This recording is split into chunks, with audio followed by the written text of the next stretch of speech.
ಇವತ್ತು ವಿಧಾನಸಭಾ ಅಧಿವೇಶನದಲ್ಲಿ ಒಂದು ಇತಿಹಾಸವನ್ನ ವಿರೋಧ ಪಕ್ಷದ ನಾಯಕನಾಗಿ ನಮ್ಮೆಲ್ಲ ವಿರೋಧ ಪಕ್ಷದ ಸದಸ್ಯರ ಸಹಕಾರದೊಂದಿಗೆ ಒಂದು ನಿರ್ಣಯವನ್ನ ಮಂಡಿಸಿದೆ. ಕರ್ನಾಟಕ ರಾಜ್ಯಕ್ಕೆ ಕೇಂದ್ರ ಸರ್ಕಾರ ಸನ್ಮಾನ್ಯ ನಮ್ಮ ನೆಚ್ಚಿನ ಪ್ರಧಾನಮಂತ್ರಿ ನರೇಂದ್ರ ಮೋದಿ ಅವರು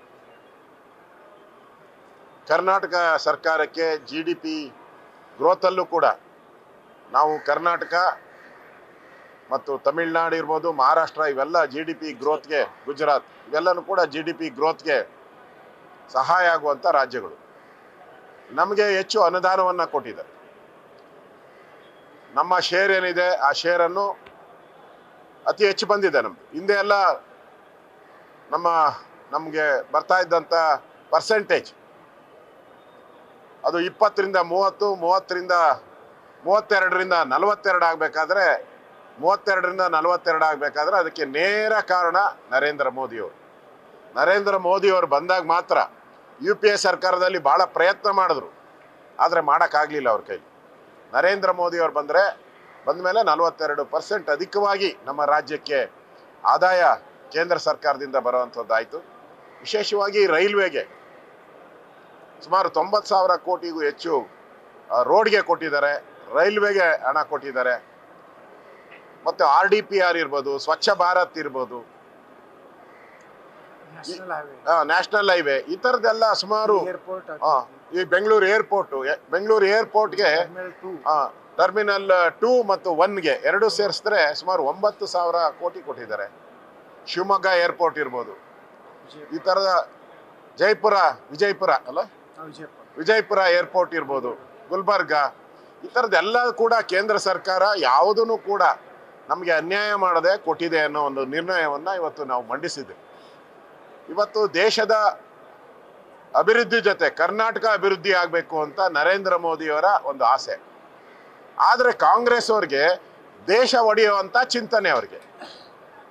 ಏನು DK ಸುರೇಶ್ ಅವರು ದೇಶ ಒಡೆಯುವ ಮಾತನ್ನಾಡಿದ್ರು, ಅದನ್ನು ಮರೆಮಾಚಕ್ಕೋಸ್ಕರ, ಅದನ್ನು ಸೈಡ್ಗೆ ತಳ್ಳೋಕ್ಕೋಸ್ಕರ ಈ ನಾಟಕವನ್ನು ವಿಧಾನಸಭೆಯಲ್ಲಿ ಮಂಡಿಸುವಂಥ ನಾಟಕವನ್ನು ಮಾಡಿದ್ದಾರೆ ಅಷ್ಟೇ. ಅವ್ರಿಗೆ ಮುಖ್ಯ ಉದ್ದೇಶ, ಅವರಿಗೆ ಇರುಸುಮುರುಸು ಆಗಿರುವಂಥದ್ದು ದೇಶ ವಿಭಾಗ ಮಾಡುವಂಥ ಒಂದು ಹೇಳಿಕೆ ಬಂದ ಮೇಲೆ ಇಡೀ ದೇಶದಲ್ಲಿ ಖಂಡನೆ ಶುರುವಾಗಿದೆ. ಸ್ವತಃ ರಾಹುಲ್ ಗಾಂಧಿ ಅವರು ಅವರಿಗೆ ತಿಳಿ ಹೇಳಿದ್ದಾರೆ ಅಂತ ಅನಿಸುತ್ತೆ. ಅದಕ್ಕೆ ಇಲ್ಲಿ ನಾಟಕ ಆಡೋಕ್ಕೆ ಕೇಂದ್ರ ಸರ್ಕಾರದ ಮೇಲೆ ಒಂದು ರೀತಿ ಗೂಬೆ ಕೂಸುವಂಥ ಪ್ರಯತ್ನವನ್ನು ಮಾಡಿದ್ದಾರೆ. ಅದರ ಎಲ್ಲ ಅಂಕಿಅಂಶಗಳನ್ನು ನಮ್ಮ ನಿರ್ಣಯದಲ್ಲಿ ಮಂಡನೆಯನ್ನು ಮಾಡಿದಿರಿ. ಇಡೀ ನಾವು ಸದನಕ್ಕೆ ಅನುಮೋದನೆಯನ್ನು ಕೇಳಿದಿರಿ. ನಮ್ಮೆಲ್ಲ ಶಾಸಕರು ಸದನದಲ್ಲಿ ಅನುಮೋದನೆಯನ್ನು ಕೊಟ್ಟಿದ್ದಾರೆ. ಬಸವರಾಜ ಬೊಮ್ಮಾಯಿ ಅವರದಕ್ಕೆ ಸೆಕೆಂಡ್ ಮಾಡಿದ್ದಾರೆ, ಅವರು ಕೂಡ ಇದಕ್ಕೆ ಅನುಮೋದಿಸಿದ್ದಾರೆ. ಒಟ್ಟಾರೆ ಈ ನಿರ್ಣಯ ಪಾಸಾಗಿದೆ. ಮತ್ತು ಈ ನಿರ್ಣಯ ಮಾಡಿರುವಂಥದ್ದು ಕರ್ನಾಟಕದ ಒಂದು ವಿಧಾನಸಭಾ ಅಧಿವೇಶನದಲ್ಲಿ ಒಂದು ದಾಖಲೆಯೂ ಕೂಡ ಹೌದು. ಈ ದಾಖಲೆಯನ್ನು ನಮ್ಮ BJP ಒಂದು ವಿರೋಧ ಪಕ್ಷವಾಗಿ ನಾವು ಮಾಡಿದಿರಿ. ಏನು ಕಾಂಗ್ರೆಸ್ ಸರ್ಕಾರ ದೇಶ ಒಡೆಯುವ ಚಿಂತನೆ ಇದೆ, ಅದು ಮರೆಮಾಚಕ್ಕೋಸ್ಕರ ತಂದಿರುವಂಥ ನಿರ್ಣಯದ ವಿರುವಾಗಿ ದೇಶವನ್ನು ಒಟ್ಟುಗೂಡಿಸ್ಬೇಕು ಅಂತ ಹೊರಟಿರ್ತಕ್ಕಂಥ ನರೇಂದ್ರ ಮೋದಿ ಇವತ್ತು ಕಾಶ್ಮೀರ ನಮ್ದಲ್ಲ ಅಂತ ಹೇಳಿದರು ಕಾಂಗ್ರೆಸ್ ಅವರು. ಕಾಶ್ಮೀರ ನಮಗೇನು ಸಂಬಂಧ ಇಲ್ಲ ಅಂತ ಎರಡು ಬಾವುಟ ಆರಿಸೋವಂಥದ್ದಕ್ಕೆ ಎರಡು ಸಂವಿಧಾನ ಬರೆಯುವಂಥದ್ದಕ್ಕೆ ಕಾಂಗ್ರೆಸ್ ಬೆಂಬಲ ಕೊಟ್ಟಂಥ ಪಾರ್ಟಿ. ಇವತ್ತು ಇಡೀ ಕನ್ಯಾಕುಮಾರಿಯಿಂದ ಕಾಶ್ಮೀರವರೆಗೂ ದೇಶ ಒಂದು, ದೇಶ ಮೊದಲು, ಪಾರ್ಟಿ ಆಮೇಲೆ ಅಂತ ಹೇಳಿ ಹೊರಟಂಥದ್ದು ನರೇಂದ್ರ ಮೋದಿಯವರು. ಕಾಂಗ್ರೆಸ್ ಅವರು ಮೊದಲು ಸೋನಿಯಾ ಗಾಂಧಿ, ಆಮೇಲೆ ದೇಶ ಅನ್ನೋರು ಕಾಂಗ್ರೆಸ್ ಅವರು. ಇದು BJPಗೂ ಕಾಂಗ್ರೆಸ್ ಅವರು ಇರುವಂಥ ವ್ಯತ್ಯಾಸ. ಅದರಿಂದ ಇಲ್ಲಿ ಕುತಂತ್ರ ಮಾಡಿ ಏನು ನಿರ್ಣಯ ಮಾಡಿದ್ರು ಅದನ್ನು ವಾಪಸ್ ಪಡಿಬೇಕು ಅನ್ನೋ ಕಾರಣಕ್ಕೆ ನಾವು ಧರಣಿ ಮಾಡಿದಿರಿ. ನಿನ್ನೆನೂ ಕೂಡ ಧರಣಿ ಮಾಡಿದಿರಿ, ಇವತ್ತು ಕೂಡ ಧರಣಿ ಮಾಡಿದಿರಿ. ನಮ್ಮದು ಉದ್ದೇಶ ಒಂದು, ಯಾವುದೇ ಕೇಂದ್ರ ಮತ್ತು ರಾಜ್ಯಗಳು ಒಂದು ಜೋಡೆತ್ತಿದ್ದಂಗೆ ಎರಡೂ ಕೂಡ ಒಟ್ಟಿಗೆ ಹೋಗಬೇಕು. ಆದರೆ ಕಾಂಗ್ರೆಸ್ ಅವರು ಒಂದು ರೀತಿ ದೇಶವನ್ನು ಇಬ್ಬಾಗ ಮಾಡೋ ಕೆಲಸಕ್ಕೆ ಹೊರಟಿದ್ದಾರೆ. ಅದಕ್ಕೆ ನಮ್ಮ ಪ್ರತಿಭಟನೆ. ಇವತ್ತು ಈ ನಿರ್ಣಯವನ್ನು ಮಂಡನೆ ಮಾಡಿದ್ದೀರಿ ನಾವು. ಓಕೆನಾ? ಸೋಮವಾರ ರಾಜಭವನಕ್ಕೆ ಏನು ಕಳೆದ ವಿಧಾನಸಭಾ ಅಧಿವೇಶನದಲ್ಲಿ ಬಡ್ಜೆಟ್ಟಲ್ಲೇ ಸುಮಾರು 42 ಬಾರಿ ಕೇಂದ್ರ ಸರ್ಕಾರವನ್ನು ಟೀಕೆ ಮಾಡಿದೆ. ಹಿಂದೆ ನಮ್ಮ BJP ಅಧಿಕಾರದಲ್ಲಿದ್ದಂಥ ಸಂದರ್ಭದಲ್ಲಿ ಅಧಿಕಾರ ನಡೆಸಿದಂಥ ಮುಖ್ಯಮಂತ್ರಿಗಳು, ಎಲ್ಲ ಮುಖ್ಯಮಂತ್ರಿಗಳು ಕೇಂದ್ರ ಸರ್ಕಾರಕ್ಕೆ ವಿನಂತಿಯನ್ನ ಮಾಡಿದ್ದಾರೆ, ಸಹಕಾರ ಕೊಡಿ ಅಂತ ಸಲಹೆಯನ್ನ ಕೊಟ್ಟಿದ್ದಾರೆ. ಯಾರು ಕೂಡ ಸವಾಲನ್ನು ಹಾಕಿಲ್ಲ.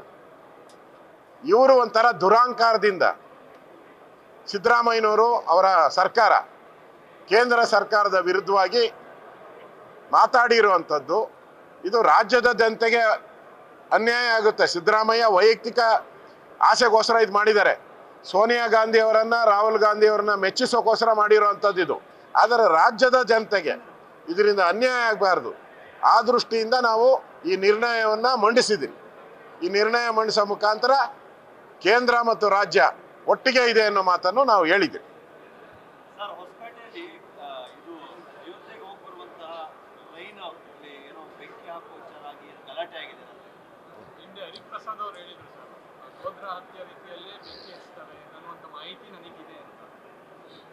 ಈಗ ಹರಿಪ್ರಸಾದ್ ಕಾಂಗ್ರೆಸ್ಸಿನ ಒಬ್ಬ ನಾಯಕರು, ಅವರು ಮಂತ್ರಿ ಆಗ್ತೀನಿ ಅಂತ ಬಹಳ ಆಸೆ ಇಟ್ಕೊಂಡಿದ್ರು. ಮಂತ್ರಿ ಆಗಲಿಲ್ಲ ಅವರು. ಆದರೆ ಸರ್ಕಾರದ ಉಳುಕನ್ನ, ತಪ್ಪುಗಳನ್ನು ಪದೇ ಪದೇ ಎತ್ತಿ ಹೇಳ್ತಾ ಇದ್ದಾರೆ. ಅವರು ಹಿಂದೆ ಏನು ಹೇಳಿಕೆಯನ್ನು ಕೊಟ್ಟಿದ್ರು, ಈಗ ಆ ರೀತಿಯ ಘಟನೆ ಆಗುವಂಥದ್ದು ನಾವು ನೋಡ್ತಾ ಇದ್ದೀರಿ. ಅಂದರೆ ಇಲ್ಲಿರುವಂಥ ಕಾಂಗ್ರೆಸ್ ಸರ್ಕಾರ ಅಯೋಧ್ಯೆಗೆ ಹೋಗ್ತಾ ಇರೋವಂಥ ಟ್ರೈನು ಹಿಂದೂಗಳು ಹೋಗ್ತಾ ಇರೋವಂಥ ಟ್ರೈನ್. ಯಾವನೋ ಒಬ್ಬ ಬಂದು ಅಲ್ಲಿ ಮುಸ್ಲಿಂ ಭಯೋತ್ಪಾದಕ ಬಾಂಬ್ ಹಾಕ್ತೀನಿ ಅಂತ ತಡೆಯುವಂಥದ್ದು, ಚೈನ್ ಎಳೆಯುವಂಥದ್ದು, ಬೆಂಕಿ ಹಚ್ತೀನಿ ಅಂತ ಹೇಳೋದು ಮಾಡ್ತಾರೆ. ಅಂದರೆ ಇದಕ್ಕೆಲ್ಲ ಯಾರು ಬೆಂಬಲ? KFD ಅವ್ರನ್ನ, PFI ಮೇಲಿದ್ದ ಕೇಸ್ಗಳನ್ನು ತೆಗೆದು ಇಲ್ಲಿ ಮಚ್ಚು ಲಾಂಗುಗಳನ್ನು, ಕಟೌಟ್ಗಳನ್ನು ಶಿವಮೊಗ್ಗದಲ್ಲಿ ಮತ್ತು ಕೋಲಾರದಲ್ಲಿ ಹಾಕಕ್ಕೆ ಬಿಟ್ಟಂತ ಕಾಂಗ್ರೆಸ್ ಅವರು ಇವತ್ತು ಪಾಕಿಸ್ತಾನದ ಬಾವುಟಗಳನ್ನು ಅಲ್ಲಲ್ಲಿ ಆರಿಸ್ತಾ ಇದ್ದಾರಲ್ಲ, ಇದಕ್ಕೆ ಯಾರು ಕಮ್ಮಕ್ಕಿದೆ? ಇದೇ ಕಾಂಗ್ರೆಸ್ ಅವರು.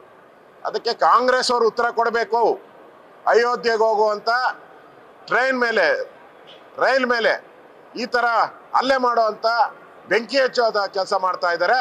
ನಿಜಕ್ಕೂ ಕಾಂಗ್ರೆಸ್ ಅವರು ಹೇಡಿಗಳ ರೀತಿ ವರ್ತಿಸ್ತಾ ಇದ್ದಾರೆ. ನಾನು ಕಳೆದ ಈ ವಿಧಾನಸಭೆಯಲ್ಲಿ ಹೇಳಿದೆ, ಕರ್ನಾಟಕದಲ್ಲಿ ಕಾನೂನು ಸುವ್ಯವಸ್ಥೆ ಹದಗೆಟ್ಟಿದೆ ಅಂತ. ಇದು ಕೂಡ ಅದರಲ್ಲಿ ಒಂದು ಭಾಗ. ಇವರಿಗೆ ದೇಶ ಒಡೆಯೋರು ಇವರು. ಕಾಂಗ್ರೆಸ್ ದೇಶ ಒಡೆಯುವಂಥ ಕೆಲಸವನ್ನ ಮಾಡ್ತಾ ಇದ್ದಾರೆ. ಅದರ ಪ್ರತಿಫಲವಾಗಿ ಇವತ್ತು ಟ್ರೈನ್ಗೆ ಬೆಂಕಿ ಅಂತ ಹೇಳಿಕೆ ಕೊಟ್ಟಿದ್ದಾರೆ. ಅವನ ಮೇಲೆ ಯಾವುದು ಕ್ರಮ ತೆಗೆದುಕೊಂಡಿಲ್ಲ. ಪೊಲೀಸರು ಹೋಗಿ ಸಮಾಧಾನ ಮಾಡಿದ್ದಾರೆ, ಇಲ್ಲಪ್ಪ ನಿಮ್ಮ ಟ್ರೈನ್ನ ಕಳಿಸ್ಕೊಡ್ತೀರಿ ಅಂತ. ಅದಲ್ಲ, ಅವ್ನು ಹಿಡಿದು ಜೈಲಿಗೆ ಹಾಕ್ಬೇಕಾಯ್ತು ಅವನಿಗೆ. ಅದನ್ನು ಮಾಡದೆ ಕಾಂಗ್ರೆಸ್ ಅವರು ಪದೇ ಪದೇ ತಪ್ಪುಗಳನ್ನು ಮಾಡ್ತಾ ಇದ್ದಾರೆ.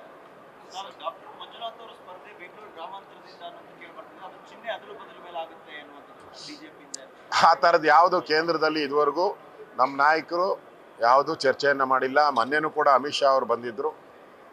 ಅದು ಯಾವುದು ಆ ಥರದ್ದೇನು ಚರ್ಚೆ ಆಗಿಲ್ಲ. ಕುಮಾರಸ್ವಾಮಿ ಅವರು ಈಗಾಗಲೇ ಸ್ಪಷ್ಟ ಮಾಡಿದ್ದಾರೆ, ಸೀಟ್ ಹಂಚಿಕೆ ಏನೂ ಆಗಿಲ್ಲ, ನಾನು ಮಾತುಕತೆಗೆ ಹೋಗಿದ್ದೀನಿ ಅಂತ ಹೇಳಿದ್ದಾರೆ. ಅದರಿಂದ ಸೀಟ್ ಹಂಚಿಕೆ ಆಗಿಲ್ಲ, ಯಾವುದೇ ರೀತಿಯ ಸೀಟ್ ಹಂಚಿಕೆ ಆಗಿಲ್ಲ. ನಮಗೂ ಕೂಡ ಮಾಹಿತಿಯನ್ನು ಬಂದಿಲ್ಲ ಕೇಂದ್ರದವರು. ಆ ಥರ ಇದ್ದರೆ ಮಾಹಿತಿಯನ್ನು ನಮಗೆ ಕೊಡ್ತಾಯಿದ್ರು. ಹೊಂದಾಣಿಕೆ ಅಂತೂ ಆಗುತ್ತೆ. ಎಷ್ಟು ಸೀಟು ಏನು ಅನ್ನೋದು ನಮ್ಮ ಪ್ರಧಾನಮಂತ್ರಿಗಳು ಅಮಿತ್ ಶಾ ಅವರು ತೀರ್ಮಾನ ಮಾಡ್ತಾರೆ.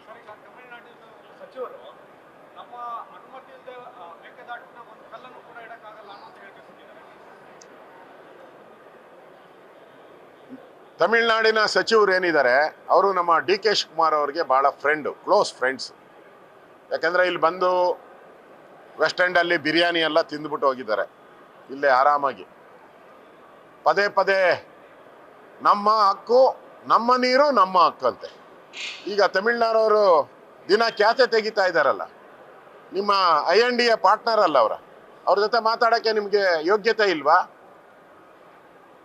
ಅವ್ರನ್ನ ಇಲ್ಲಿ ಕರೆದು ಮಾತಾಡೋ ಯೋಗ್ಯತೆ ಆದರೂ ಇರಬೇಕು, ಇಲ್ಲ ನೀವು ಅಲ್ಲೋಗಿ ಮಾತಾಡೋ ಅಂತ ಯೋಗ್ಯತೆ ಆದರೂ ಇರಬೇಕು. ಎರಡೂ ಇಲ್ಲ ಅಂತ ಹೇಳಿದ್ರೆ ನೀವು ನಮ್ಮ ನೀರು ನಮ್ಮ ಹಕ್ಕು ಮಾಡಿದ್ರಲ್ಲ, ಇದು ಬೋಗಸ್ ನಾಟಕ, ಚುನಾವಣೆ ಸ್ಟಂಟ್ ಇದು ಅಂತ ರಾಜ್ಯದ ಜನತೆಗೆ ಗೊತ್ತಾಗಿದೆ. ನ್ಯೂಸ್ ಫಸ್ಟ್, ನಿರ್ಭೀತಿಯಿಂದ ನಿಮ್ಮ ಪರವಾಗಿ.